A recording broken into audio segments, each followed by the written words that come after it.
guys, welcome back to my channel. So today is like the what's the date today? I think it's the 10th of May. Okay, it's 10th of May. And then so long time no see guys. I'm actually back for I don't know how long, but I just wanted to give like a live update because I haven't been posting, right? So I was recording a YouTube video and then I got my makeup on, so I thought, okay, why not just like record something for my own channel, right? Okay, so today I want to talk about why I no longer have doubts about studying medicine. So if you don't know me, my name is Xiao Yue. I'm a second year medical student in UM, which is a university in Malaysia, and I'm studying medicine. I just said second year medical student, but okay. Yeah, I'm 21 this year, and I want to share some reflections about medical school for the past 1.5 years since I was enrolled in like October 2024. Okay, so when I was entering medicine, or like even in A-levels before deciding to study medicine, I was actually in a spiral about like all the things that could go wrong once I decided to step into medicine, because it's known to be, sorry, my stomach is making these weird noises, but it's known to be like a very demanding course, and you don't have a life, you don't have time, you don't have social opportunities, because everyone that you meet are studying medicine, and like you don't have a social life outside of that. I thought you won't have time to spend with your family, but I am here in this video to tell you my discoveries being in med school. Okay, so one thing I know for sure is all of these are not true. It all depends on how you want to manage and prioritize your time. I do know certain people who really do have no time for these things because they want to focus on their academics. Of course, I'm not saying that I don't focus on my academics, it just depends to what degree you like to do something. So I could also delegate like 90% of my time to just studying slides, reading textbooks, preparing for exams, but that is not what I want to do. I can choose to give 60% to academics, 10% to exercise, 20% to my family, 10% to my friends. It's just a hypothetical framing lah, but it works anywhere really. Like even if you're studying computer science, this same thing you will have to delegate your own priorities lah, and you have to live with the consequences. So you can choose to give only 30% to your academics, but your academics are gonna suffer lah unless you're like some genius, and some people are geniuses, but I'm not. So yeah.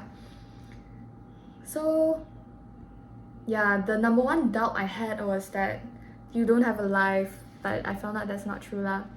And then I was also like always very worried about the future, like especially when I was in year 1, about contract systems, about the working time you will have as a doctor.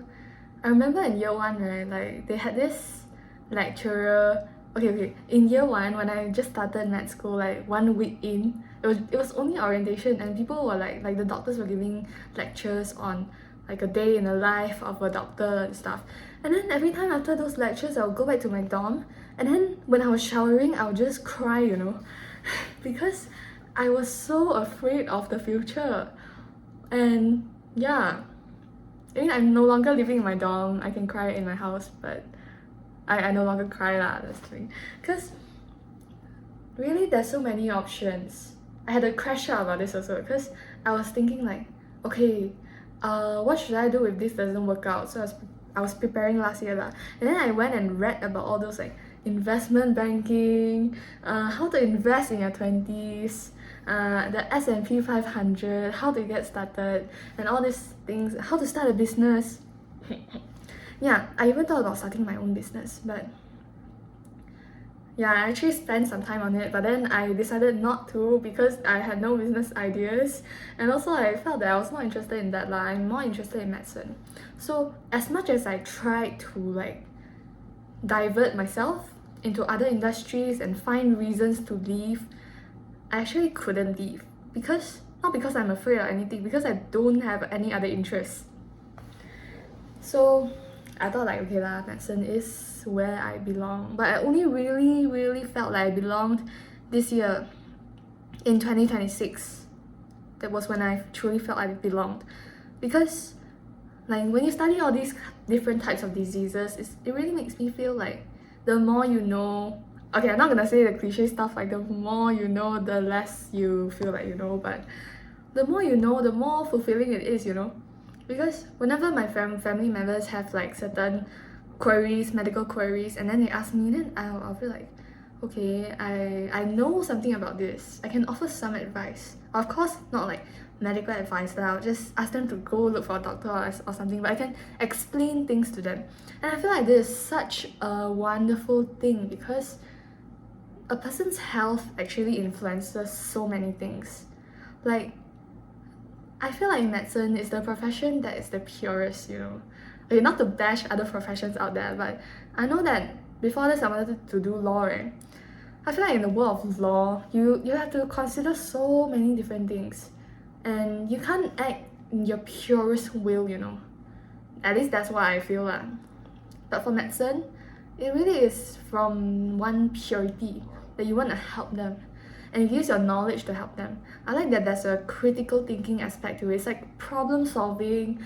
It's like there's so many different layers. Let's say this patient presents with different types of diseases, hypertension, coronary artery disease, and suddenly they have a myocardial infarction. What you gonna do? What's the long-term treatment? Or like this patient has a renal problem and at the same time they also have a clotting issue. How do both of them tie together? Or autoimmune diseases. Like the whole landscape is so fascinating, guys. It's actually so fascinating. And yeah, the fact that you're able to learn all these things and then apply them and then actually help someone. Like I know a lot of professions can help people also lah, but the fact that I can help someone makes me happy. So I don't know, it just feels more and more fulfilling to me. And like, right, I'm actually holding my camera right now, so my hand's a bit sore. Okay, and then when I meet all these professors, they're honestly so inspiring. Like, oh my god, they're actually my idols now, the professors here. And I think there's actually a very huge admiration I have for people who continue not only being doctors, but they actually teach, like all these associate professors that we have, they actually teach us batch by batch. And then I really like the learning environment here also, because uniquely in medicine, right, everyone is a teacher, like, because nobody knows everything. And I like the fact that all of us are like discovering a new concept together, or if I don't know a concept, my friend can teach me and I won't feel like, oh, she knows more than me, and then I feel insecure and stuff like that. I mean, I used to feel that way when I was in year 1 lah, because it's hard to adapt to this system. Because, you know, back in, you know, high school or A-levels, it was always a lone thing. It's like an individual task. But in med school, it can't really be individual. Okay, maybe theory can be individual, but there's a lot of things like OSCE, where you do physical examinations, history taking and stuff. I feel like the more I do it, like, you can feel that you are in it together. Yeah, I think that's also why I feel like I belong more now. Yeah. So if you are someone in your pre-U and you're trying to decide if medicine is right for you, I would say go and shadow a doctor and see if it gives you the rush that you want. Yeah. How do I say it though?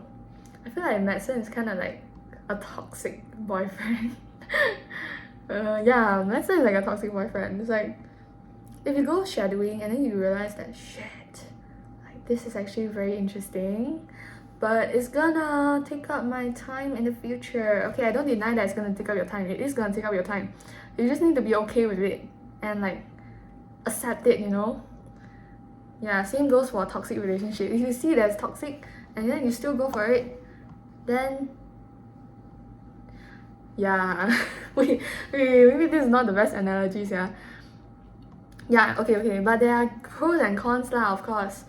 Like, you do need to know how the reality is. You can't just sugarcoat yourself and like lie to yourself and say that no, I can make it work like medicine, I can have work-life balance. But actually, based on what I've seen like, of course, work-life balance is based on your own interpretations. It is possible, but I would say you need to accept that work is gonna be busy either ways, and you need to make effort to have work-life balance. So yeah, but like, I do believe it will work out, because like, you know, we always amplify our problems, but when it actually comes, it's not as bad as we think it is. So that's what I realized also. Yeah, so we shouldn't catastrophize, guys. Don't catastrophize. But it's okay to feel anxiety, because I always feel anxiety anyways. So I guess that's normal, unless I need to go to psychiatry or something. Yeah, but okay, I do believe that things will get better for us, and everyone goes through these kind of things. Just think it through. It doesn't matter if you take time to think about it. I'm also still thinking about it along the way, but everything is a journey, and you just need to walk the journey. Yeah. Pick your own battles, guys. Oh my god, I feel like I'm pulling up so many cliche examples here. I hope you guys don't mind. Yeah. But if you have any questions, feel free to ask me in the comments, and I'll try to reply. Oh my god, guys, I haven't had time to reply to your comments like in the last video, because I kind of just stopped uploading and checking this channel. But if you are still watching and you want to leave a comment, I will go and check. Okay, bye guys. Good luck for your exams, good luck for your uni applications, good luck for your life. Peace.